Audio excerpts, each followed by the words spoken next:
There's my shadow. How you doing? I want to share this gorgeous scenery with you here.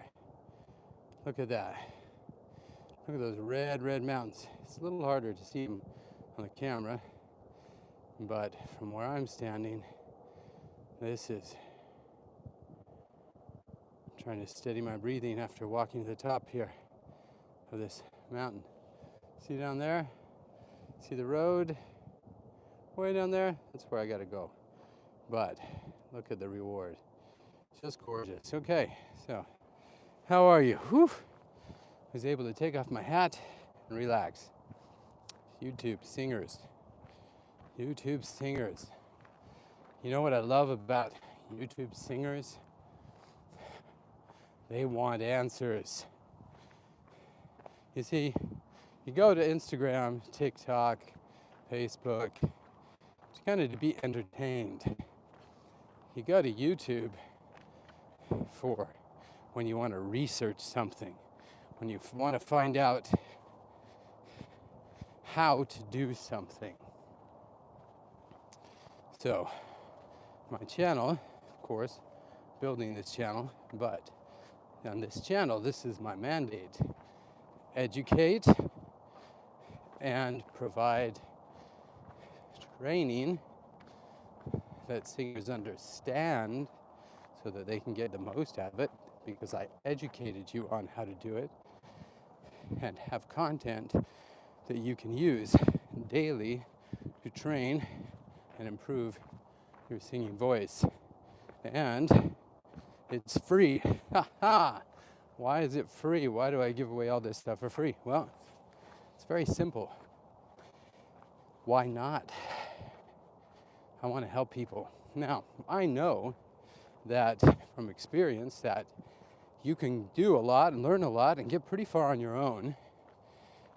But ultimately, at some point, everybody needs personal guidance and personal coaching.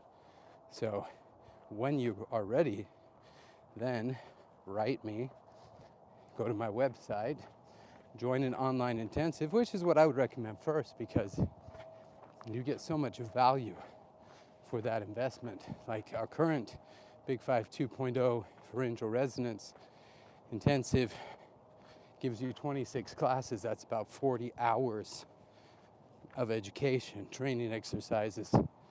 Yeah, and you can even be involved and get one-on-one help and feedback. And 40 hours for about $400, $300 to $400 is a great deal. You're not going to find anything like that out there in the realm of coaching. So that's a great place to start. So use the daily training exercises here. Hey, Ashish, good to meet you. Hello, Alexander. Yes, Dedara, where are you walking to? Let me show you. I am in southwest Utah, and this is the scenery. Right up there on the top of the ridge is the top of my journey, and then I get to overlook the city. Okay, this is the city of St. George. St. George. It's a great city. Okay. It's small, it's big enough not to be too small, and small enough not to be too big. Okay. So, love that you're tuning in from different parts of the world. I'm always working with singers from different parts of the world. Here's something good to know. Depending on your language and your background, you have advantages other cultures don't have. You also have some disadvantages, but the same works for me and in other English-speaking countries. English has some good advantages, but Indian, hey, Venezuela, Spanish, you know, you have completely different hearing ability than Americans, so you get the advantages. Every culture has their strengths and their weaknesses. Hey, how you doing? Yes, I also love Leo Messi. I like football, soccer. Amazing. Fun sport.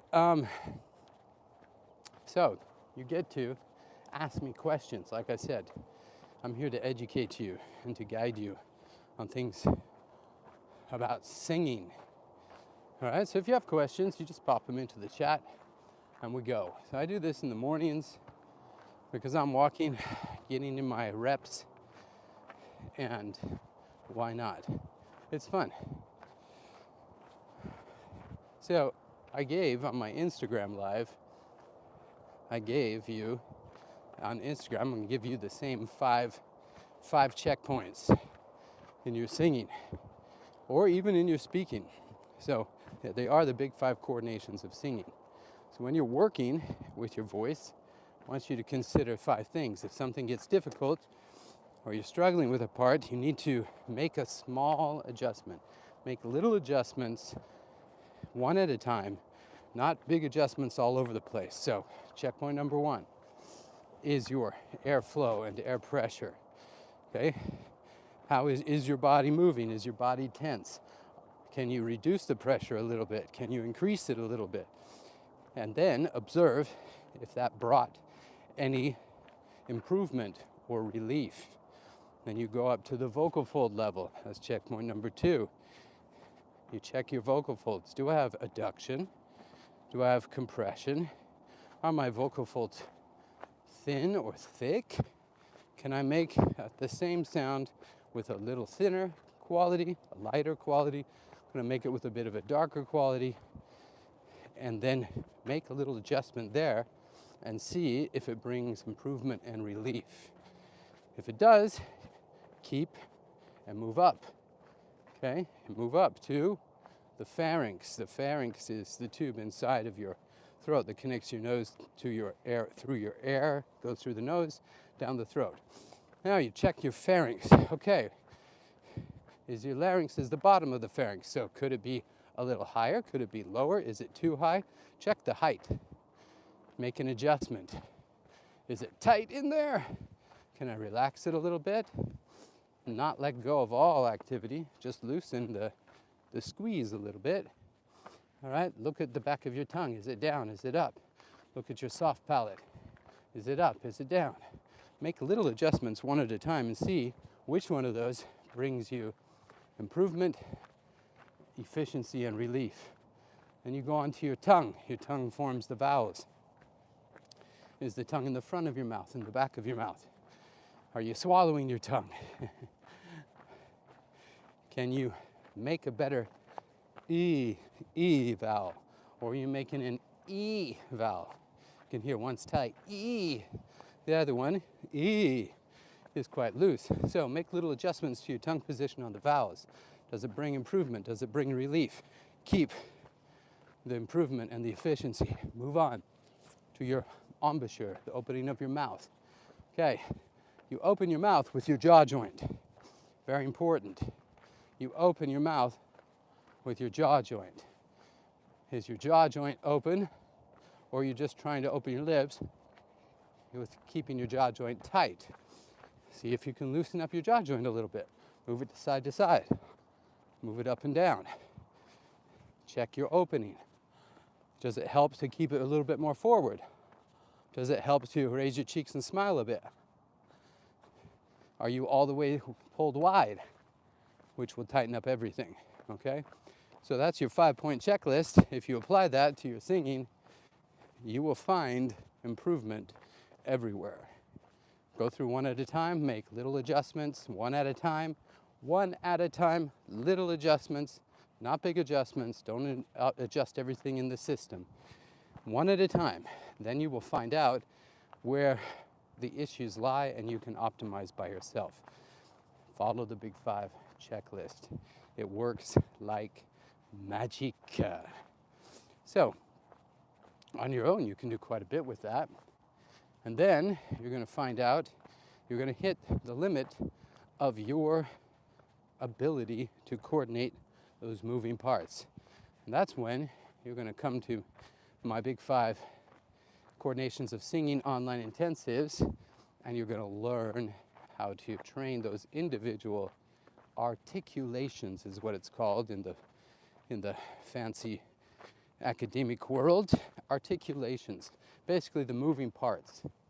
So You have to be able to control the moving parts, and the better you can fine-tune those moving parts, the more success you have in singing. So, one, you can make adjustments to the best of your ability level, and then you need to increase your ability level, and that's where you're going to need coaching and help.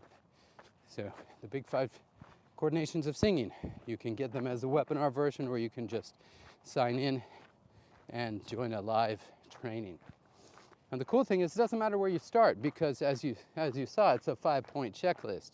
So you don't have to go in order. You can also start with the jaw and the mouth opening, the embouchure.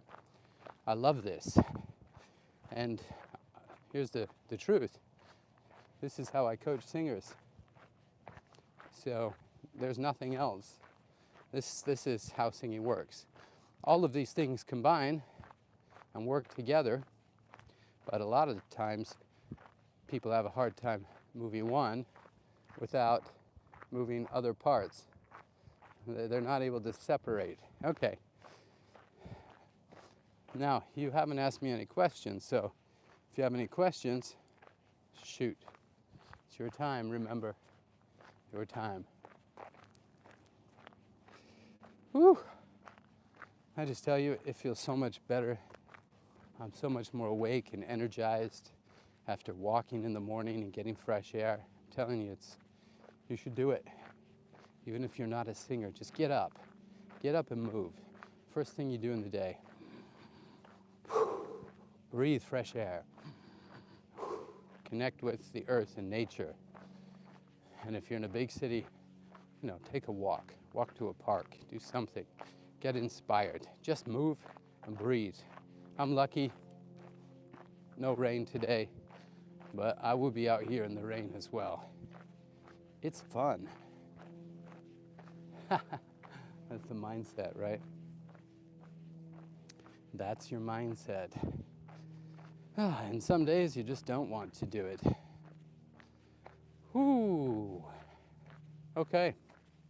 I'm going to do an example while I'm walking, and you tell me if you can hear some crazy whistling overtones.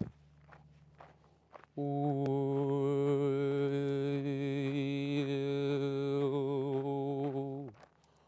Ooh.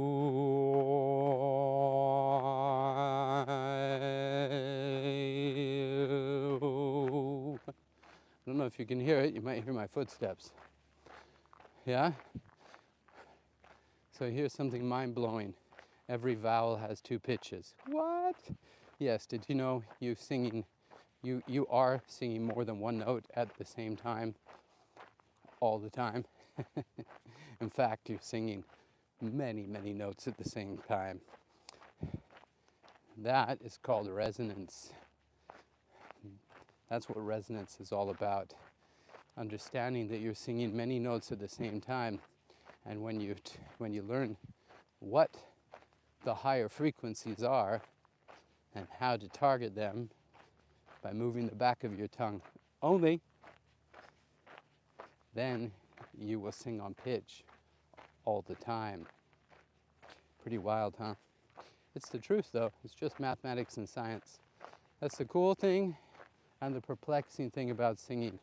It's science, it's mathematics, it's pure, it's absolutely predictable, except it's also intangible. We can't see it, and we have to feel it and experience it and figure out how that works in our own body. Yeah, that's what's cool about it, and frustrating. See, I can't get in your body and sing your voice. With all my knowledge and everything I've done, I just learned how to work my voice. If I were to get into your body, I'd have to start over. I might get there quicker because I understand how to do this, but you are the only one that can sing your voice. And that's important. It's a gift. Learn to use it and make the most of it. You guys have a great day. I'll see you next time on the trail at sunrise.